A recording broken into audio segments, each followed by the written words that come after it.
Well, hello. I'm back. And I'm recording my face now. This is still coaching with Callihan. Resurrecting it for the third time. Third time's a charm, so we'll see how it goes from here. But gotta keep trying. Gotta keep pushing. I'm excited to say that I started FYL coaching. Forget your limits, or better yet, fuck your limits.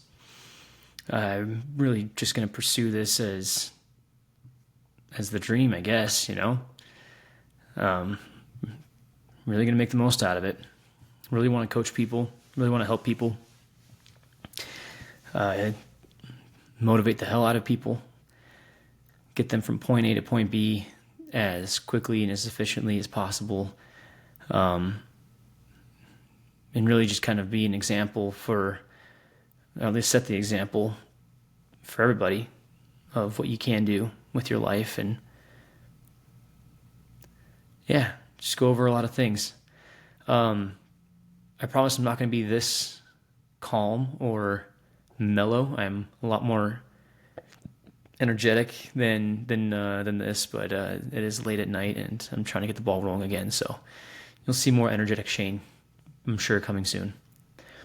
All right, so kicking this week off, I am going to have topics, three things to think about throughout the week. So if you watch my Monday videos, you'll see them what they are. So this week is being adaptable, resilient, and being like calm and oh my goodness, why am I blanking on it right now? Composure, being composed. So adaptability, resilience, and composure came to mind, and that's what I wanted to talk about. And then on Friday, we'll reflect on them. But I want to talk about just what adaptability, composure, and resilience really mean. And I hope that you guys, as you're listening and understanding where I'm coming from, you guys also come from a place of reflection and know how to relate, to the adaptability, the resilience, and the composure. And if you ever find yourselves in a situation that you need to adapt to, that you need to be resilient for, or need to keep yourself composed, I hope you're able to reflect back on this podcast and, at least this episode, and understand, like, okay, this is the moment. This is the moment that we talked about or you listened about, and go from there. So, kicking things off. Adaptability. Being adaptable is not easy, especially if you come from a fixed mindset and a structured, routine lifestyle. Being adaptable could mean like it's ripping, toenails or, pulling hair or pulling teeth. It's not easy, and it can be stressful. It can be uncomfortable, but there's always a silver lining in being adaptable. In any moment, my job right now in trade shows, you have to be adaptable no matter what. This job has made me bend in certain ways and flex in certain ways that I didn't think I could be mentally or emotionally, physically capable of. It can be mentally straining when you don't have everything you need, or you've just worked a really long day. Example, I had flown back from Ireland straight to Boston, and we had a big show in Boston. Big booth. Small, relatively small show, but big booth. And going into it, I knew it was going to be a long day. I knew it was going to be an 8-10 hour plus day. But I had literally just landed in Boston, dropped off my bags in the hotel room, and then hustled over to the convention center because I had a coworker over there who was kind of getting things started for me, knowing that I was coming back from vacation and he was only going to be there for the day and leave for another show after that. And It was a booth from hell. It was just not easy to build. Things were just falling apart as we were building it. We had terrible labor. Our union guys just were not helpful at all. They didn't know what they were doing, and it was just a lot of time teaching, a lot of time looking for things. On top of that, we had a client who was expecting the booth to be done at a certain time and start getting their demos ready for the show. And we were just so far behind. And they, thank God, were patient and understanding about the whole situation, because they saw how frustrated we were getting with our labor on site and how we were trying to keep cool heads. But I was ready to go in. I was mentally ready for an 8-hour day at least, not a 14, 15-hour day, I believe is what we put in. And we weren't even done. I mean, we were close, but we still had another probably full day left of getting this booth done right after I had flown. Mind you, I had taken the bus from Western Ireland to Eastern, like to Dublin. We were in Galway, and I took a 4-hour bus ride or 3-hour bus ride from Galway to Dublin, and then immediately jumped on a plane, and then took that plane to Boston. And I slept on the plane as much as I could, and then went to the convention center. So that entire time, I'm high on life from the trip to Ireland, because it was awesome with all my friends, and then landing in Boston, I was like, okay, back in the work mode. Let's just bust out this booth and get it done, so I can go straight to bed and sleep comfortably at least. And when we pulled a 15-hour day, I was running on fumes. I was exhausted, but there was a lot of things outside of my control that I had to adapt to. And it kind of goes into the resilience, and it goes into the composure for that day. In the end, we were successful. The client was happy. They were super, again, understanding and cool about what was going on. They also put in the long hours. They were waiting for us to finish up parts of it so they could start their demos and get themselves ready for the show. So fortunately, we had some really cool people. Unfortunately, it took way longer than we expected, and total bummer, which that happens. I'm sure there's been a lot of projects that you guys have worked on that take longer than expected, and you have to be adaptable. You have to adjust the energy or the mindset of, okay, I was expecting this to be done in 4 hours. It's going to take another 2. There are things that happen outside of your control. And especially in this trade show world, that one example there being 15-hour days, that's not normal. Sometimes you get a 10-hour day, depending on just how messed up things are. For example, with trade shows, I like to call them trade show gremlins. They come up out of nowhere sometimes. Your freight might not be delivered on time. Your electrical may not be laid on time. Your hanging sign might not be up. Or they might be building your hanging sign in the middle of your booth right when you're supposed to be building. Your labor may not show up on time or at all. Maybe there's a misschedule. Your flight might get delayed and you weren't able to make it the day before, so you might be making it that morning. Your client might be showing up earlier than expected, and you're halfway done at the booth, and they're expecting you to have it done in the next hour when it's going to take another 4 hours. There's so many things. Even when you're done building it, all right, say you're done building the booth, you think it's good to go, and all of a sudden a forklift runs through it, or electrical's not completely powered on, like you got a dead power strip or something like that, so you have to reconfigure the whole thing. So there's the lighting. I'm going down a longer list than I need to, but there's so many things that could go wrong outside of your control, because you're expecting everything to go smooth, and it's not. And that's just life. Like in trade shows, life is the same way. You put a game plan together, and I love that everybody has a great plan until you get punched in the mouth. And once you get punched in the mouth, you're like, all right, F it. Plan A is gone. If you've seen the movie F1, I freaking love this movie. But they're racing and obviously they're racing because it's F1 racing, but they had 3 different plans or 4 different plans or whatever, plan A through Z, let's say that. And plan A just went out the window the first 10, 15 seconds of the race, and Brad Pitt's character just starts kind of causing a little bit of chaos. and his team's freaking out because they don't understand what's going on. They think he's going out, being destructive for no reason, and he's calling it Plan C, and they all finally call it, okay, Plan Chaos. Like what about Plan A? Well, Plan A went out the window the first 10 seconds or 15 seconds when your tires blew up or whatever the case was. I can't remember exactly what happened in the movie, but I just remember him saying, like, Plan A is gone because something unexpected happened, and now you got to adjust to Plan B, C, D, E, F. So he went straight to Plan C and caused the chaos on the race course to help his teammate get ahead. And that's the case with life and with trade shows. Like, you have Plan A in mind, you get prepped, but Plan A 80% of the time may not work out. You got to go to Plan B, go to Plan C. You got to adjust you got to be adaptable, adjust your attitude, and just say, you know what, all right, this is what it is. I'm gonna get through this. I'm gonna be a problem solver. That's all I can be right now, is just be a problem solver. So problem solve the hell out of what you can do, and keep your composure. So this kind of goes into the other realm, composing yourself and not getting too hot-headed about what you can't control. Hate to admit this, but I'm a very emotional guy. I can get worked up fairly easily. When I was a teenager up until like mid-20s, I had a handle, but not as much of a handle as I should have had. And I was just reactive. And man, like, I wish there were some moments where I had kept my composure, especially in relationships. Definitely did not keep my composure when relationships just didn't work out.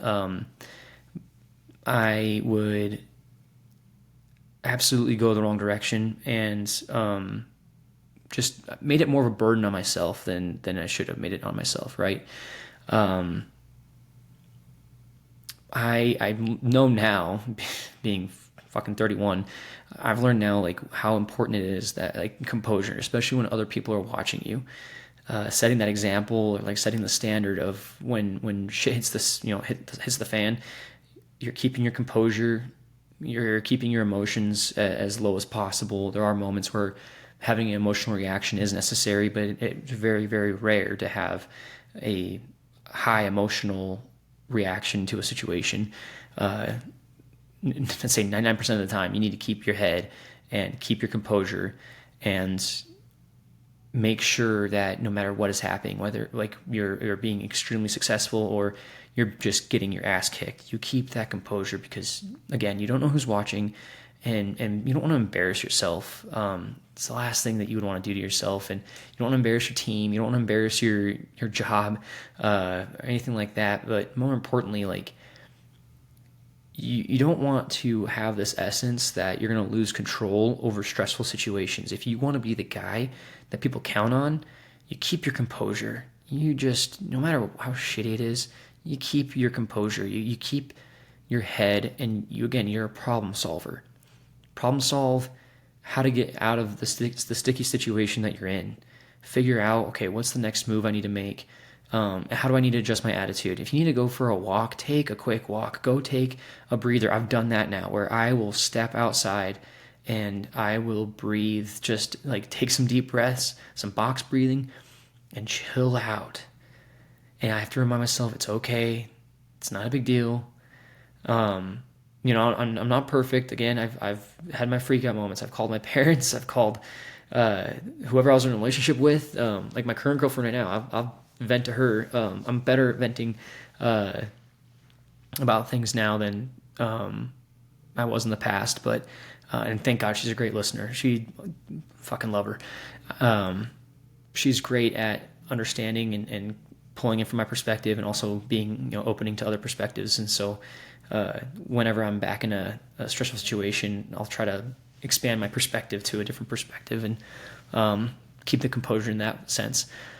But I would, absolutely would lose my mind, and I'd realize, like, oh, that wasn't cool. Like, I might not be the guy to count on in these situations, and I want to be that guy. I want to be able to help people when I need to help people. I don't want to be a liability, right? Like, it's so important to be an asset and to bring value. And if people see you as a liability, it doesn't mean that you don't bring value. It just means that they don't want the unnecessary stress that you might bring on that situation, right? It's just easier to subtract you out of that equation, and either they handle it themselves or they bring in somebody else to handle the situation as well, and you lose the opportunity to grow. Like that's another thing too, is you're not growing from that situation. That's what I knew that I was holding myself back whenever I would emotionally react, and it wasn't just not until like maybe a year or two ago when I'm finally kind of just getting a grasp on my reactiveness and keeping my composure in these situations.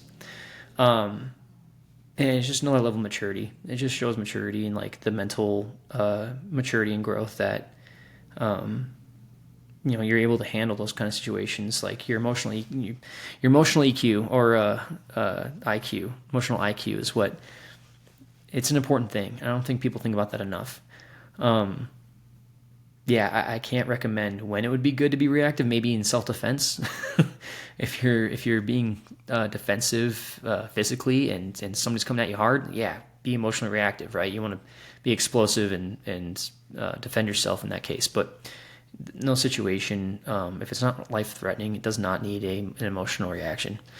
And then resilience. So being adaptable, keeping your composure, it helps build resilience. I, again, tend to spiral. This is something that I've definitely worked through therapy with, and something that I continue to this day. It's a practice. It's a continuous practice of making sure that I don't spiral or beat myself up too much, right? Like when things do not go my way, and say I've burned through so many plans and I'm just ready to be like, fuck this, like I'm over it.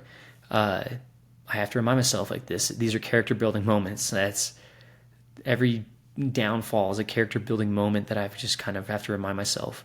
The moments get bigger and bigger, and that's I'm appreciating now. I'm grateful for learning from the small ones, because now I'm running into bigger moments where I'm stressed or just I'm hitting a wall. Like when I was in high school, I hit a plateau. This is one of those things where I wish I was more resilient in high school. From 16 to 18, I just wished I was more mature. I don't regret what happened, but it's just one of those moments where I look back and think, man, if I had the resilience then, I think my high school experience, like competition-wise, competitive experience, would have been just a little bit better, just a little bit. I went to state every year. Was great. Like I love those experiences of being able to compete against the best in the state. And from my freshman year to my senior year, whenever I didn't perform well in one of my races or all of my races, I would mentally freak out. Thank God for my dad, because how do I pause this? I probably can't pause. Well, fuck it. I'm gonna turn off the air.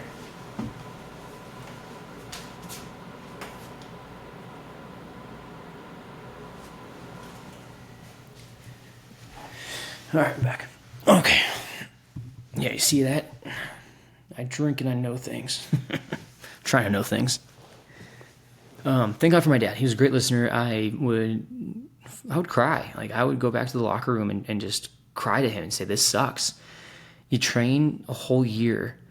You have your 1 month in the summer off, but you're still training in a different way. But you train a whole year for literally like a minute for the race. Like you're trying to swim as fast as you can, and most of them are under a minute, and you think you've wasted all that effort just to fuck up. And that would eat at me. That would eat at me so bad, like immediately eat at me, because I knew that I was capable of more. I knew I was capable of better.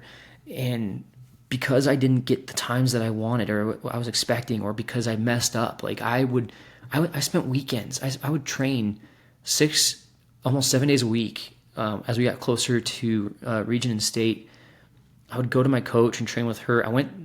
I was so nervous about the pool. These pools are now I'm gonna go on a tangent. You have to hear me out.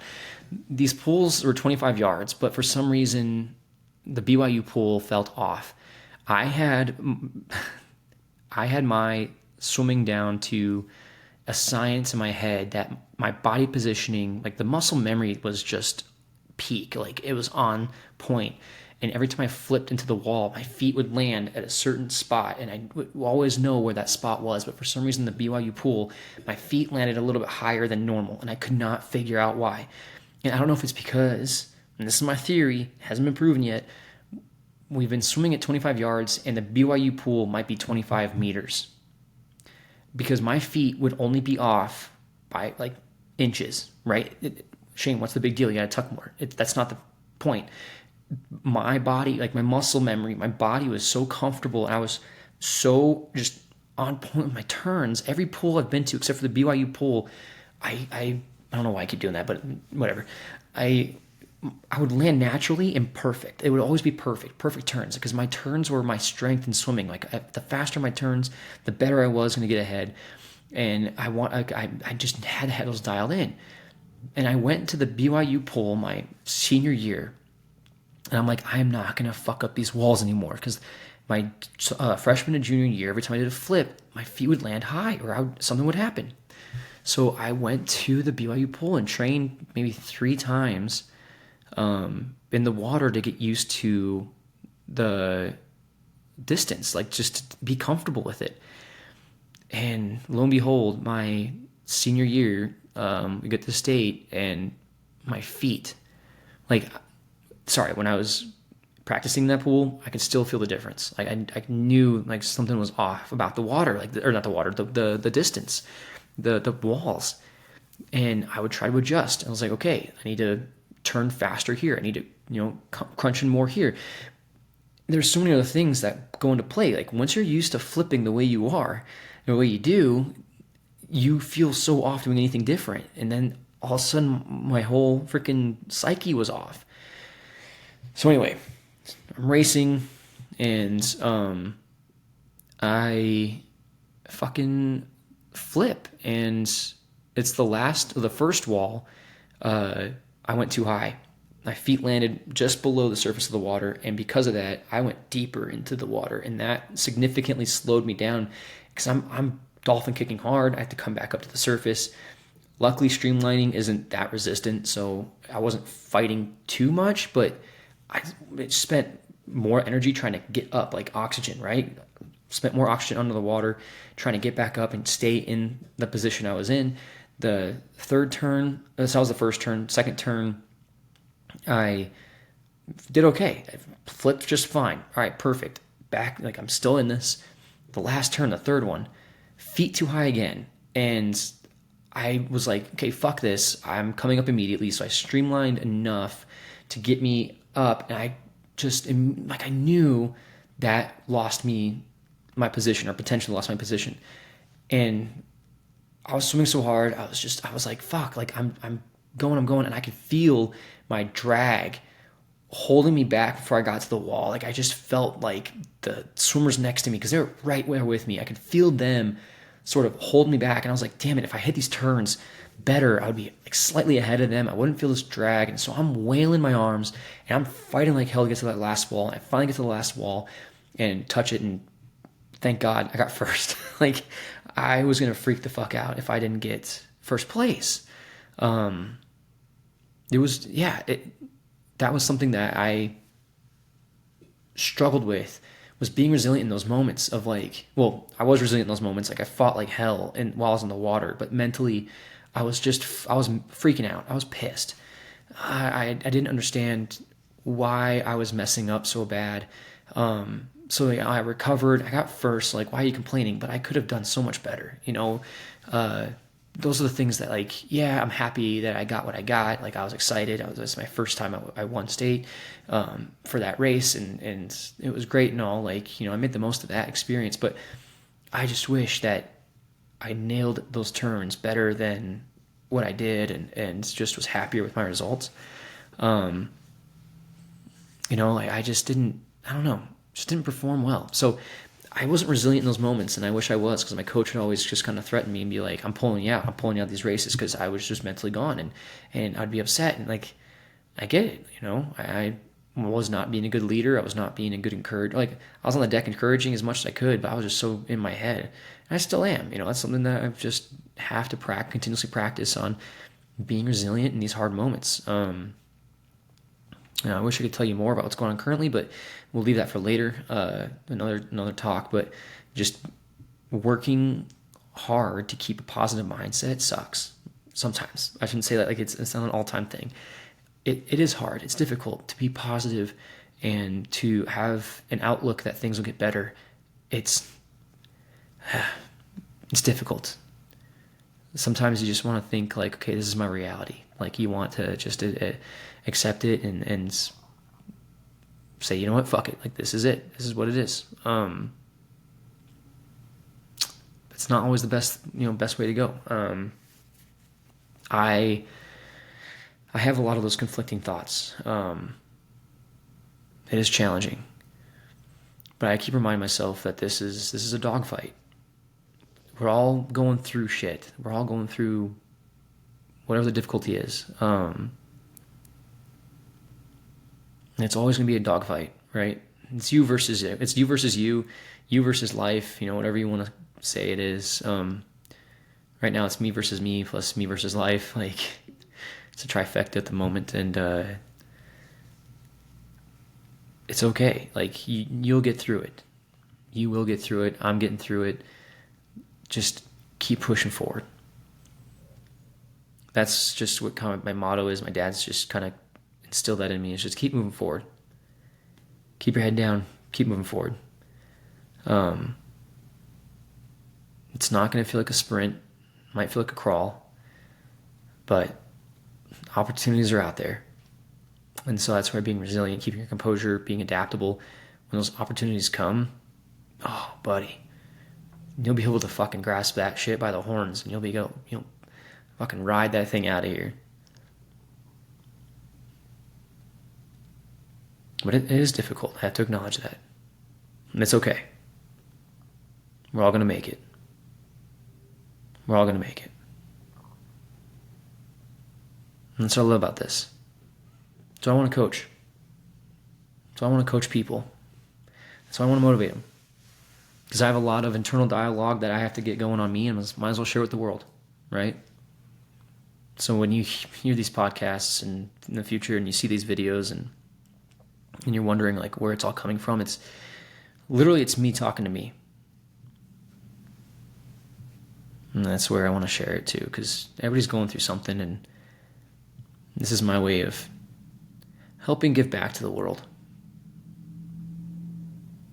Because you never know who's going through what and what their situation is, and if they need encouragement or not. Like, if they have that support. Not everybody has the support like I've had. And I'm always mindful of that. I'm always grateful for that. I don't come from a broken home. I've got 2 great parents. I've got a great sister. I've got a great girlfriend. I've got fantastic friends. I don't come from a broken place. I don't have any sort of that. I'm fortunate for that. I'm thankful for that. But that also makes me want to push the envelope. I don't want to sit here and think that I'm done with this. I've made it. I'm never going to think that I've made it. And there's some duality to that, right? Like, will I ever settle? Like, I have to, yeah, right? I need to remind myself it's okay to settle, but I want to keep chasing that next thing, whatever that championship is, and in my mind and your mind. And that's the whole point, keep progressing, keep pushing humanity to the next limit. Like, we're not here just to pay our bills and die. I guess I'm seeing more somber than I really am. I'm not like trying to be a Debbie Downer, but because this is the mindset of like, this is the grit mindset I'm instilling myself. So like right now, as I'm talking, I'm like, okay, fuck. Like, I'm feeling a little fire in my chest. I'm kind of zoning in on what I want to do with my life. Like, okay, I mean, I know what I want to do with my life. I'm just saying like the next tasks. So whenever I start kind of getting that deer in headlights or maybe zoning out, you may perceive it as that. It's not that at all. It's just me like gearing up for what's to come. Because silence, this is just another fun thing, but silence, we need to silence ourselves in order to think more clearly, right? Yeah. All right. Well, good to be back. Glad to be back. Coaching with Callihan. Oh yeah, no more awus. That was fun in the moment for those fucking 4 episodes. We're gonna save the awus for when we're in person. But yeah, more energy to come. More energy to come. Thanks for being here, guys. Appreciate you. See you next week.